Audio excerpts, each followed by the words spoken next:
வணக்கம் ஃப்ரெண்ட்ஸ். நம்ம இன்றைக்கி இந்த மாடி தோட்டத்தில் இந்த கோகோபீட் அதாவது தேங்காய் நார் இதை வந்து எப்படி நம்ம யூஸ் பண்ணுறதுன்னு பார்க்கலாம். ஸோ மாடி தோட்டத்துக்கு மெயினாக பார்த்தீங்கன்னா உங்களுக்கு இந்த கோகோபீட் ரொம்ப யூஸ்ஃபுல்லாக இருக்கும். காரணம் இதுக்கு மண் தேவையில்லை, மண்ணுக்கான ஆல்டர்னேட்டிவ் தான் அது. ஆனால் அதை தனியாகவும் யூஸ் பண்ணலாம், மண்ணோடையும் சேர்த்து யூஸ் பண்ணலாம். ஸோ உங்களுக்கு வந்து இன்றைக்கி வந்து எப்படி இந்த கோகோபீட்டை நம்ம கடையிலேருந்து வாங்கி யூஸ் பண்ணுறது அப்படிங்கிறத பற்றி உங்களுக்கு முழு வீடியோ தரேன். இது உங்களுக்கு பயனுள்ளதாக இருக்கும்னு நினைக்கிறேன். நல்லா பாருங்கள். ஏதாவது டவுட் இருந்தால் கமெண்ட் செக்ஷனில் கேளுங்க. இப்போ பார்த்தீங்கன்னா இதுதான் ஒரு கோகோபீட் பிளாக்கு. ஸோ இது நான் கடையிலேருந்து வாங்கியிருக்கேன். நீங்கள் எல்லா செடி கடையிலையும் உங்களுக்கு இப்போ இது கிடைக்கிது. இல்லை நீங்கள் அமேசான், ஃப்ளிப்கார்ட் மாதிரி ஆன்லைன்லேருந்து ஆர்டர் பண்ணிக்கலாம். ஸோ இது வந்து ஒரு 5 கிலோ கோகோபீட்டு பிளாக்கு. இந்த இதை வந்து நான் வந்து 120 120 ருபீஸ்க்கு வாங்கியிருக்கேன். உங்களுக்கு இது 120 150 ருபீஸ் வரைக்கும் கிடைக்கும். ஸோ இது பேசிக் ப்ரைஸ் வந்து 120 ருபீஸு. ஸோ இதை வந்து நான் பக்கத்தில் இருக்க ஒரு செடி கடையில் வாங்கினேன். ஸோ பார்த்தீங்கன்னா இது வந்து 5 kg பிளாக். ஸோ இதை தான் நம்ம என்ன பண்ண போகிறோம்னா தண்ணியில் ஊற வச்சு நம்ம இதை வந்து உதிர்க்க போகிறோம். நல்லா உதிரியாக உதிர்த்து அது வந்து மண் மாதிரி ஆகும். ஸோ இது வந்து இந்த ப்ராசஸை நம்ம எப்படி செய்யறதுங்கிறது உங்களுக்கு டீட்டெயிலாக நான் சொல்கிறேன். ஸோ நம்ம நேரடியாக வீடியோவுக்கு போயிடலாம். இப்போ இந்த கோகோபீட்டை வந்து நீங்கள் ஊற வைக்கிறதுக்கு ஒரு பக்கெட் எடுத்துக்கோங்க. இல்லை உங்கள்கிட்ட வந்து அகலமான இந்த மாதிரி ஒரு க்ரோ பேக் இருந்தால் எடுத்துக்கோங்க. இல்லை நீங்கள் பக்கெட்லேயும் ஊற வச்சுக்கலாம். ஸோ அந்த கோகோபீட்டை வந்து நீங்கள் என்ன பண்ணுறீங்க, இதுக்குள்ளே வச்சுருங்க. ஸோ இப்போ பார்த்தீங்கன்னா இது வந்து ஒரு 5 கிலோ கோகோபீட்டு. ஸோ இதை நீங்கள் உதிர்த்து தண்ணி ஊற்றி அதை ஊற வச்சு உதிர்க்கும்போது இந்த பேகு ஃபுல்லாக இருக்கிற மாதிரி அந்த கோகோபீட்டு வரும். இது தண்ணியை உறிஞ்சி பெருசாகி தேங்காய் நாருங்கிறதுனால தண்ணியை உறிஞ்சி பெருசாகி உதிரியாக வரும். அப்போ உங்களுக்கு அது வந்து மண் மாதிரியே வரும். உங்களுக்கு நாராக சின்ன சின்ன நார் மாதிரி பார்க்குறதுக்கு மண் மாதிரியே இருக்கும். ஸோ இது வந்து நல்ல நமக்கு மாடி தோட்டத்துக்கு ரொம்ப யூஸ்ஃபுல்லாக இருக்கிறது இந்த கோகோபீட்டு. இதை நம்ம எப்படி யூஸ் பண்ணுறதுங்கிறது பார்க்கலாம்.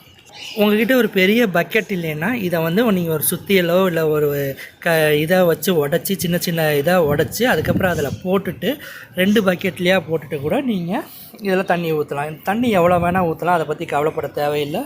நீங்கள் உங்களுக்கு எவ்வளோ தண்ணி ஊற்றணும்னு தோணுதோ ஃபுல்லாக ஊற்றுங்க. நான் இப்படி எப்படிங்கிறது காமிக்கிறேன். இப்போ நான் தண்ணி ஊற்றுறேன். இதில் நல்லா பாருங்கள். நீங்கள் அதை அப்படியே உள்ளே போட்டுட்டு ஒரு பக்கெட்டுக்குள்ளேயோ ஒரு இதை மாதிரி பேக்கில் போட்டுட்டோ தண்ணி ஊற்றலாம். ஸோ இது நல்லா மூழ்கிற வரைக்கும் நல்லா தண்ணி ஊற்றிட்டே இருங்க.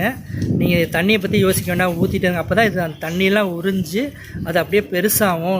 நீங்கள் பார்க்கும்போதே தெரியும் அது தண்ணியை உறிஞ்சு இந்த பிளாக் கொஞ்சம் கொஞ்சமாக பெருசாகும். ஸோ அது நல்லா மூழ்கிற வரைக்கும் நல்லா தண்ணியை ஊற்றி வச்சுக்கோங்க.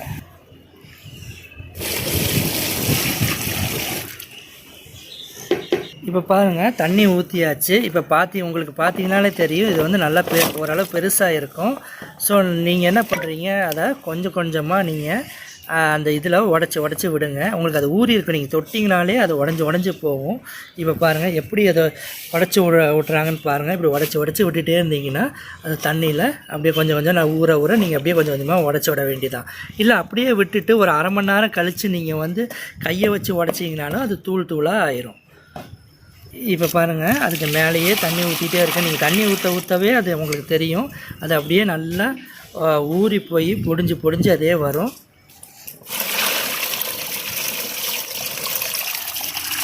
இப்போ நம்ம சீக்கிரம் பிடிக்கிறதுக்காக என்ன பண்ணுறோம், நம்மளே வந்து உடச்சி விட்றோம். நீங்கள் உடைக்கணும்னு அவசியம் இல்லை. தண்ணியில் ஊற வச்சிங்கனாலே அது ஒரு அரை மணி நேரத்தில் எல்லாமே ஊறி போயிடும். அப்புறம் நீங்கள் எடுத்து அதை கையை வச்சு நல்லா ப்ரெஷர் கொடுக்கும்போதே அது உடஞ்சி வந்துடும். இங்கே பாருங்கள் எப்படி உதிரியாக வருதுன்னு.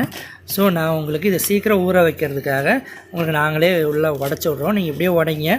இந்த உடைக்கிறது கஷ்டமாக இருந்ததுன்னா நீங்கள் தண்ணி ஊற்றி ஒரு 1/2 hour ஊற வச்சுட்டு அப்புறம் எடுத்து கையில் உதுர்த்திங்கனாலே நல்லா உதிர்ந்து வந்துடும்.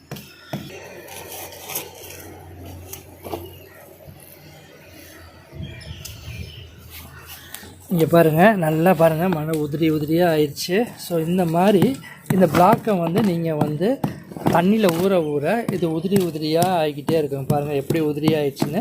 ஸோ இதில் ஊற்றி நல்லா ஊற வைக்கணும் நீங்கள். ஸோ இந்த ப்ராசஸ் செய்கிறதுக்கு அட்லீஸ்ட் நீங்கள் ஒரு நாளாச்சும் எடுத்துக்கோங்க. ஏன்னா ½ ஹவரில் ஊறிடும். அடுத்த 15 நிமிஷத்தில் நம்ம இது பண்ணிடலாம். ஆனால் தண்ணி ஊற்றி நம்ம ஒரு நாள் இதை ஊற வைக்கணும். ஸோ நல்லா ஒரு பக்கெட்லேயோ நல்ல ஒரு பேக்லேயோ இதை வந்து நல்லா உடச்சி போடுங்க. இல்லை அப்படியே கூட ஃபுல்லாக ஊற்றி ஊற வைங்க. இப்போவே பாருங்கள் ஊற ஊற உங்களுக்கே போய் தெரிஞ்சு போச்சு. ஒரு பேக் ஃபுல்லாக ஆயிடுச்சு. நம்ம இங்கே எவ்வளோ சின்னதாக இருந்தது பாருங்கள். ஊற ஊற ஊற ஊற பாருங்கள் தண்ணி ஊற ஊற அந்த பிளாக் பெருசாகி உங்களுக்கு அந்த தேங்காய் நார் மண் மாதிரி வர ஆரம்பிச்சிச்சு. இது இன்னும் தண்ணி உறிஞ்சி இந்த பேக் ஃபுல்லாக வரும். ஸோ நீங்கள் ஒரு 5 கிலோ ஒரு பிளாக் வாங்கினீங்கன்னா நீங்கள் ரோஜா செடியாக வைக்கிறதா இருந்ததுன்னா ஒரு 5 தொட்டி 6 தொட்டி செடிக்கு வைக்கலாம். ஸோ இது ஊறும்போது அட்லீஸ்ட் ஒரு 15 கிலோ ரேஷியோவுக்கு வரும். விரியும் போது 3 மடங்கு விரியும் அது. அதனால் உங்களுக்கு நார்மல் ஒரு ரோஜா தொட்டினா ஒரு 5 தொட்டி 6 தொட்டிக்கு வைக்கிற அளவு உங்களுக்கு கோகோபீட் கிடைக்கும். இதை பாருங்கள் நான் தண்ணி ஊற்றி ஃபுல்லாக மூழ்க வச்சுட்டேன். ஸோ அந்த கோகோபீட் நல்லா ஊறுது. இப்படியே நம்ம வந்து ஒரு அரை மணி நேரம் அது நல்லா ஊறட்டும். அந்த தண்ணியிலேயே ஊறட்டும். நம்ம ஒரு அரை மணி நேரம் கழித்து இது எப்படி வந்திருக்கு அப்போ தான் அது நல்லா ஊறி நமக்கு பொடி பொடியாக தெரியும். ஸோ நம்ம அரை மணி நேரம் கழித்து இது எப்படி வருதுன்னு பார்க்கலாம். ஸோ இப்போ பாருங்கள் நல்லா ஒரு 15 நிமிஷம் ஆயிடுச்சு. நல்லா ஊறிடுச்சு. எல்லாமே பார்த்திங்கன்னா உதிரி உதிரியாக வந்துடுச்சு. ஸோ வந்து நீங்கள் வந்து இப்போ கையை விட்டு ஏதாவது பிளாக்ஸ் வந்து இப்போ ஏதாவது உடையாமல் இருந்ததுன்னா அதை கையை வச்சு உடச்சி அப்படியே தண்ணியில் அமுக்கி வைங்க. அது நல்லா ஊற ஆரம்பிச்சிடும். ஸோ நீங்கள் இப்போ பார்த்தீங்கனாலே உங்களுக்கு தெரியும் ஒரு அளவு பேக் இருந்தது எவ்வளோ உதிரி உதிரியாக எவ்வளோ வந்துச்சு. ஒரு பேக் ஃபுல்லாகவே வந்துருச்சு. ஸோ இதுதான் வந்து இப்படி தான் நம்ம இதை ஊற வைக்கணும். ஸோ இது வந்து நம்ம ஃபுல்லாகவே மெஷினில் அவங்க கம்ப்ரெஸ் பண்ணியிருப்பாங்க. அதனால் இதில் நிறைய கெமிக்கல் ப்ராசஸ்லாம் அவங்க பண்ணியிருப்பாங்க. சில உப்புகள் சால்ட்டு இதெல்லாம் அவங்க ஆட் பண்ணியிருப்பாங்க. ஸோ இதெல்லாம் நம்ம எடுக்கணும். அதுக்கு என்ன பண்ணணும்னா இந்த மாதிரி தண்ணி ஊற்றி ஒரு 2-3 தடவை வாஷ் பண்ணணும். ஸோ ஒரு 3-4 தடவை நீங்கள் வாஷ் பண்ணிட்டீங்கனாலே போதுமானது. அதுக்கு என்ன பண்ணுறதுன்னு பார்க்கலாம். ஃபஸ்ட்டு இது வந்து இன்னொரு அரை மணி நேரம் ஊறட்டும். அந்த ஊறினதுக்கப்புறம் உங்களுக்கு அந்த ப்ராசஸை சொல்கிறேன். இப்போ பாருங்கள் அரை மணி நேரம் ஆயிடுச்சு. இப்போ இந்த க்ரோ பேக்கில் பாருங்கள் ஃபுல்லாக நிறைய அளவு இது விரிஞ்சிருச்சு. ஸோ இதுதான் வந்து உங்களுக்கு வந்து இந்த தேங்காய் நார். ஸோ இதை வச்சு இதுக்கு தான் நம்ம மண்ணுக்கு பதிலாக ஆல்டர்னேட்டிவாக யூஸ் பண்ணுறோம். ஸோ உங்களுக்கு இது வந்து மாடி தோட்டத்தில் யூஸ் பண்ணுறீங்க. மாடி தோட்டத்தில் தான் இது நம்ம நிறைய யூஸ் பண்ணுவோம். ஏன்னா அதுதான் மண்ணோட அளவை நமக்கு குறைக்கும். மேலும் இந்த மாடிக்கு வந்து நம்ம வந்து மண்ணெல்லாம் தூக்கிட்டு வெயிட்டெல்லாம் தூக்கிட்டு போக முடியாது. ஸோ இதை வந்து மண்ணுக்கு ஆல்டர்னேட்டிவாக யூஸ் பண்ணும்போது நம்மளால் ஒரு செடியை வந்து ஒரு இடத்துலேருந்து வந்து ஈஸியாக மூவ் பண்ண முடியும். மாடிக்கும் வெயிட் ஏறாது. நீங்கள் வெயிட் இல்லாத ஒரு பொருள் மேலே கூட நீங்கள் என்ன பண்ணலாம், இதை வைக்கலாம். ஸோ வெயிட்டை மினிமம் ரெடியூஸ் பண்ணுறது மேக்ஸிமம் இது தான் வந்து ரெடியூஸ் பண்ணுது. ஸோ இப்போ பாருங்கள் இது நல்லா ஊறிடுச்சு. ½ ஹவர் ஆயிடுச்சு. இப்போ நீங்கள் என்ன பண்ணணும் அப்படின்னா இந்த கோகோபீட்டை ஒரு 2-3 தடவை நல்லா வாஷ் பண்ணிக்கோங்க. ஏன்னா அப்போ தான் இதில் இருக்க கொஞ்சம் அவங்க மெஷின் கம்ப்ரஸில் பண்ணுற சால்ட்டு அந்த கெமிக்கல் அதெல்லாம் வந்து நம்ம வாஷ் அவுட் பண்ண முடியும். ஸோ இது 2-3 தடவை எப்படி ஃபில்டர் பண்ணுறதுங்கிறது உங்களுக்கு எளிய முறையில் எப்படி ஃபில்டர் பண்ணுறதுங்கிறது காமிக்கிறேன். இப்போ நீங்கள் இந்த மாதிரி ஒரு பேக் எடுத்துக்கோங்க. ஸோ இது நார்மலாக நீங்கள் வந்து ஒரு துணி கடையில் உங்களுக்கு இந்த மாதிரி பேக் போட்டு கொடுப்பாங்க. ஸோ இதில் எப்படின்னா நிறையா கேப் இருக்கும். நீங்கள் இப்போ இந்த பேக்கை வச்சு நீங்கள் ஈஸியாக வேணுங்கிற கோகோபீட்டை வந்து ஃபில்ட்ரு பண்ணிக்கலாம். இப்போ நான் எப்படி ஃபில்ட்ரு பண்ணுறேன்னு பாருங்கள். ஸோ இந்த நான் ஊற வச்சுருக்கிற கோகோபீட்டை இந்த பேக்கில் எடுத்து போடுறேன். ஸோ இப்போ பாருங்கள்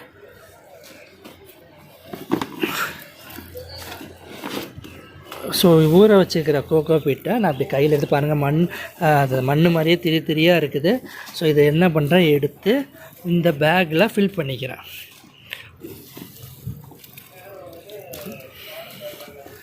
ஸோ இது ஏன் இந்த பேக்கில் ஃபில்ட்ரு பண்ணுறோன்னா நீங்கள் இல்லாட்டி ஒரு துணியில் வச்சு இதை வாஷ் பண்ணி ஃபில்ட்ரு பண்ணுறதுக்கு ரொம்ப லேட் ஆகும். ஸோ அதனால் நான் என்ன ஒரு ஈஸியான டெக்னிக் சொல்கிறேன்னா, இந்த மாதிரி நீங்கள் துணி வாங்கும்போது உங்களுக்கு கொடுப்பாங்க ஒரு பேகு.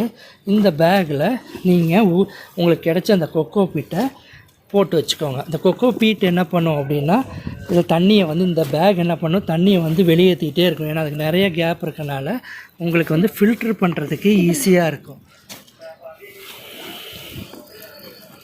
இப்போ இது ஓரளவு உங்களுக்கு வந்து ஒரு 3/4 பங்கு இந்த பேக் நிறைஞ்ச உடனே நீங்கள் என்ன பண்ணுறீங்க அப்படின்னா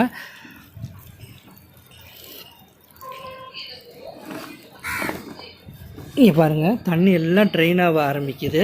ஸோ இதை இப்படி நீங்கள் ஒரு ஓரமாக வச்சுருங்க. வச்சுட்டு என்ன பண்ணுறீங்க அப்படின்னா இதில் திருப்பியும் வந்து நீங்கள் தண்ணியை ஊற்றுங்க. இப்போ இந்த மாதிரி தண்ணியை ஒரு 4-5 தடவை ஊற்றுங்க.